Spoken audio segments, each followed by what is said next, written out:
বন্ধুরা, welcome back to my channel baby world of সুভান। বন্ধুরা, আপনারা নিউ মম আর আপনারা আপনাদের বাচ্চার কিন্তু সলিড স্টার্ট করে দিয়েছেন। সলিড তো স্টার্ট করেছেন, তা কিন্তু মুক্ত হতে পারেননি।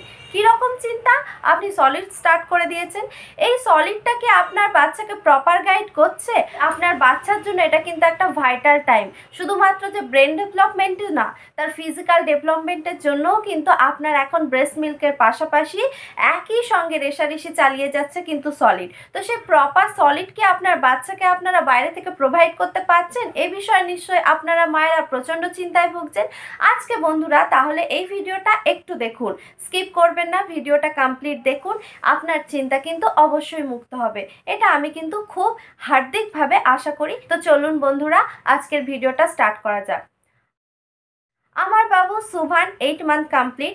আমি আমার বাবুকে সারাদিনে কি কি ডায়েট ফলো করে থাকি, কি কি খাবার খাইয়ে থাকি, সেগুলোই আপনাদের সঙ্গে শেয়ার করব। বাবু early to bed early to rise, এই লাইনটা কিন্তু খুবই ফলো করে। খুব তাড়াতাড়ি ঘুম পাড়িয়ে দিই, যার জন্য কি হয় কিন্তু খুব তাড়াতাড়ি ঘুম থেকেও উঠে যায়। ওর মধ্যে ও প্রতিদিনই ঘুম থেকে উঠে যায়। তো এত তাড়াতাড়ি তো আমি ঘুম থেকে উঠি না। মিল্ক খায়, খেলাধুলা করে, নিজের মতো টাইম স্পেন্ড করে, আমাকে ডিস্টার্বও করে। জানেনি একটা বাচ্চার জন্য তার মা কিন্তু সবথেকে বড় টয়। তো আমার চুল ধরে টানাটানি, চোখে আঙুল দিয়ে, তো এরকম নানান রকম কার্যকলাপ করতে থাকে।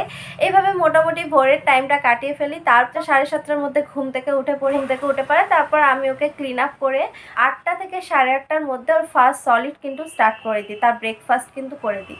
তো ব্রেকফাস্ট আইটেমে আমি আমার বাবু সুভানকে মেনলি একটু ভারী জাতীয় খাবার দেওয়ার চেষ্টা করি। সায়েন্টিফিক্যালি প্রতিটা মানুষেরই কিন্তু আর্লি মর্নিংয়ে ব্রেকফাস্টটা খুব ভারী করা দরকার। তারপর যত টাইম যাবে লাইট খাবার কিন্তু আমাদের খাওয়া উচিত। তো সেই রুটিনটাই আমি ফলো করার চেষ্টা করি। মেনলি আমার শাশুড়ি মায়ের হাতে স্পেশাল গমের আটার রুটিটা কিন্তু আমার বাবুকে খাইয়ে থাকি। আর এই রুটিটা ও কিন্তু ফিঙ্গার ফুড হিসেবেই বেশি খাওয়া প্রেফার করে। টুকরো করে আমি ওকে দিলে ও নিজে নিজে কিন্তু হাতে তুলে ও খেয়ে নেওয়ার চেষ্টা করে। মিল্ক করে আমি আমার বাবুকে খাইয়ে থাকি, বা আমি ব্রেডের সঙ্গে ব্যানানা ম্যাশ করেও খাওয়াই, অথবা আমি ওর সঙ্গে সুজি অনেক সময় ব্রেডের সঙ্গে অ্যাড করে ব্রেকফাস্ট কিন্তু কমপ্লিট করি। ব্রেকফাস্ট করার পর 1-2 ঘন্টার মধ্যে আমি ওকে আর কোনো সলিড দিই না। খেলাধুলা করে, নেচার টাইম স্পেন্ড করে। তারপর 11টার মধ্যে ও স্নান কমপ্লিট করার পরে আমি কিন্তু ওকে মিড ডে স্ন্যাক্স হিসেবে আমি একটা ফ্রুটসের আইটেমই ওকে খাওয়াই। যেহেতু উইন্টার সিজন চলছে, আমাদের হাতে অপশান, খুবই ভালো অপশান হচ্ছে অরেঞ্জ। আর অরেঞ্জটা কিন্তু ফিঙ্গার ফুড হিসেবেও খুব ভালো। তো আমি এই মিড ডে স্ন্যাক্সে মেনলি অরেঞ্জটা খাইয়ে থাকি। এছাড়া আমি ব্যানানাটাকেও টুকরো করে কেটে স্লাইস মতো করে দিলেও ফিঙ্গার ফুড হিসেবে খেতে পছন্দ করে। লাঞ্চে মেনলি একটা ব্যালেন্স ডায়েট দেওয়ার চেষ্টা করি। এর আগে পর্যন্ত আমি ওকে খিচুড়িটাই দিতাম, মুগ ডালের খিচুড়ি, তার সঙ্গে ভেজিটেবল মিক্স করে। এখন আর সেই একঘেয়েমি খাবারটা ওর আর পছন্দ হয় না, নিউ টেস্ট করতে চাচ্ছে। তার জন্য 8 মান্থ কমপ্লিট হয়েছে, তো আমি ভাবলাম একটু অয়েল তো অ্যাড করাই যায় ওর খাবারে। তো অল্প একটু ঘি বা হাফ স্পুন মতো রিফাইন্ড অয়েল কিন্তু আমি আমার বাবুর খাবারে কিন্তু অ্যাড করছি। তো আমি মেনলি সপ্তাহের মধ্যে 2 দিন আমি ওকে ফিশ দিয়ে থাকি। আর ডিমটা খুব একটা পছন্দ করে না, তো একদিন আমি ওকে ডিম দিই। এখনও ওর মাংস কিন্তু স্টার্ট করিনি।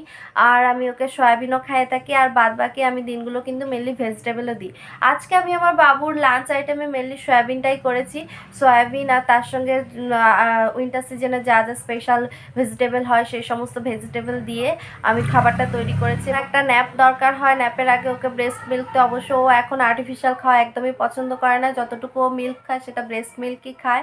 আর বাদ বাকিটা আমি ওকে সলিড দিয়েই মোটামুটি সারাদিনটা ওকে কমপ্লিট করি। 3টের দিকে আমি ওকে মেনলি অ্যাপেলের পিউরি বা বয়েল অ্যাপেলটাই আমি ওকে দেওয়ার চেষ্টা করি। ইভিনিংয়ের টাইমে স্ন্যাক্সের টাইমে ওকে পাফ রাইস আমি দিই। পাফ রাইস ও খেতে পছন্দ করে। ইভিনিংয়ের টাইমে আমি অনেক সময় ফিঙ্গার ফুড হিসেবে অ্যাপেল প্যানকেক তৈরি করেও দিই। বাট যখন আমি বয়েলড অ্যাপেলটা দিই সেদিন আর অ্যাপেল প্যানকেকটা তৈরি করি না, কারণ অ্যাপেল তো অলরেডি খেয়েছে, তো আর তো খাওয়ার সেরকম। ফ্রুটস দিনের মধ্যে একটা টাইম বা 2টো টাইমই দিলেই হবে। সুজি দিয়ে থাকি শুরু করি 7টা থেকে 7:30টার মধ্যে আমি ওর ডিনার কমপ্লিট করে দিই। ডিনারে যেহেতু উইন্টার সিজন চলছে, ডিনারে কিন্তু আমি আর ওকে রাইস দিই না। আমি সেই সময় একটু ব্রেড দেওয়ারই চেষ্টা করি, বা ওটস আমি অনেক সময় খাইয়ে থাকি। আজকে আমি মেনলি ওকে ওটস খাওয়াবো। ওটসটাকে প্রিপারেশন করার জন্য আমি ওটসটাকে আমি খুব ভালোভাবে ওয়াশ করে একটু ফুটিয়ে নিই, দেন আর্টিফিশিয়াল অ্যাড করে। আর যদি একটু মিষ্টি খেতে পছন্দ করে, যেহেতু অল্প একটু তাল মিষ্টি দিয়ে কিন্তু ওকে ওটসটা দিয়ে আমি কিন্তু ডিনার কমপ্লিট করি, তারপরেই ও ঘুমিয়ে যায়। সিজন চলছে, রাতটা বড় জানেনি, যতটা টাইম ওর খিদে পায় ও উঠে ব্রেস্ট ফিড করে। এভাবেই কিন্তু আমার বাবুর ডায়েট চার্ট ফলো করি। আর একটা বিষয় আপনারা মাথায় রাখবেন যে ওয়াটার ইনটেক, এই বিষয়টা কিন্তু আপনারা মম হিসেবে অবশ্যই দেখবেন যে আপনার বাবু কিন্তু সঠিকভাবে ওয়াটার ইনটেক করছে। চ্যানেলে কিন্তু বাচ্চারা জল খেতে চায় না, তো সেই বিষয়ে আমি কিন্তু একটা ভালো ভিডিও আপলোড করেছি যে কিভাবে আপনার বাচ্চাকে জল খাওয়াবেন, সেটা কিন্তু আপনারা অবশ্যই দেখে নিতে পারেন। এভাবেই মোটামুটি আপনার বাচ্চার ডায়েট চার্ট ফলো করবেন। আর হ্যাঁ, একদমই চিন্তা করবেন না আপনারা মায়েরা, আপনারা যদি বেশি চিন্তা করেন তাহলে সেটা কিন্তু স্ট্রেসটা কিন্তু আপনার বাচ্চার ওপরে গিয়ে পড়বে। তাই বলবো বন্ধুরা, আপনারা একদম স্ট্রেসলেসভাবে আপনার বাচ্চার ডায়েট চার্ট ফলো করুন, কোনো সমস্যা হবে না। এভাবেই আপনার বাচ্চা কিন্তু বেড়ে উঠবে আর ব্রেন ডেভেলপমেন্টও হবে। আপনি যে খাবারগুলো আপনার বাচ্চাকে খাওয়াচ্ছেন, এগুলোর নিউট্রিয়েন্ট ভ্যালু কিন্তু অতিরিক্ত রিচ, তো সেই হিসেবে এই নিউট্রিয়েন্টগুলো কিন্তু আপনার বাচ্চার ব্রেন, ফিজিক্যাল প্রতিটা ডেভেলপমেন্ট কিন্তু খুব প্রপারভাবে গাইড করবে। তাই বন্ধুরা একদমই চিন্তা করবেন না, এইভাবে আপনার যে ডায়েট ফলো করুন। আর অ্যাজ এ মম আমি বলবো, আপনারা মা মানেই হচ্ছে যোদ্ধা, আমাদেরকে সব সময় কিন্তু এনার্জেটিক থাকতে হবে। যে শুধু বাচ্চার ডায়েট না, মা হিসেবে কিন্তু আপনারও ডায়েট কিন্তু প্রপার কিন্তু ফলো করতে হবে। যে আপনার বাচ্চা সলিড স্টার্ট হয়ে গেছে আর তো ব্রেস্ট মিল্কের উপরে তো সে ডিপেন্ড করছে না, তার মানে এই না যে আপনি আপনার ডায়েট কিন্তু যা তাভাবে ফলো করবেন। আপনি কিন্তু প্রপার হেলদি ফুড খান, একদমই বাইরের কোনো রকম ফাস্ট ফুড এখনও অ্যালাউ করবেন না। হ্যাঁ, অবশ্যই খাবেন, কিন্তু সব সময় না। আপনি একটা হেলদি ডায়েট ফলো করুন, আপনার বাচ্চার জন্য কিন্তু সেটা বেস্ট হবে। আপনি যখন ওই স্ন্যাক্স খাচ্ছেন বা বাইরের ফাস্ট ফুডগুলো খাবেন, তখন কিন্তু আপনার শরীরে কিন্তু একটা ব্যাড ইম্পালস যাবে। এই ইম্পালসের মাধ্যমে আপনার স্ট্রেস তৈরি হবে, আর সেই স্ট্রেসটা গিয়ে পড়বে কিন্তু আপনার বাচ্চার ওপর। তাই বন্ধুরা আমি বলবো, হ্যাপি প্যারেন্টিং করুন, আপনার বাচ্চাকে একটা গুড অ্যাটমসফিয়ার দিন তার বেড়ে ওঠার জন্য। আর বেশি বেশি টাইম স্পেন্ড করুন আপনার বাচ্চার সঙ্গে। শুধু প্রপার ডায়েটই কিন্তু আপনার বাচ্চার ডেভেলপমেন্টের জন্য দায়ী নয়, আপনি আপনার বাচ্চার সঙ্গে কিভাবে ট্রিট করছেন, আপনি আপনার বাচ্চাকে বেড়ে ওঠার জন্য কীরকম অ্যাটমসফিয়ার গিফট করছেন, এটাও কিন্তু আপনার বাচ্চার জন্য খুবই গুরুত্বপূর্ণ বিষয়। তাই বন্ধুরা, আপনারা বিন্দাস আপনার বাচ্চার সঙ্গে এনজয় করুন লাইফটা। এই এনজয় আপনি আপনার মাতৃত্ব বোধটাকে কিন্তু এনজয় করুন। গুড বাই বন্ধুরা। আর হ্যাঁ বন্ধুরা, আমার ভিডিওটা যদি আপনাদের ভালো লেগে থাকে অবশ্যই একটা লাইক করে দেবেন। আর এরকম ইউজফুল ভিডিও যদি আপনারা দেখতে চান, আমার চ্যানেলটা প্লিজ সাবস্ক্রাইব করে দেবেন।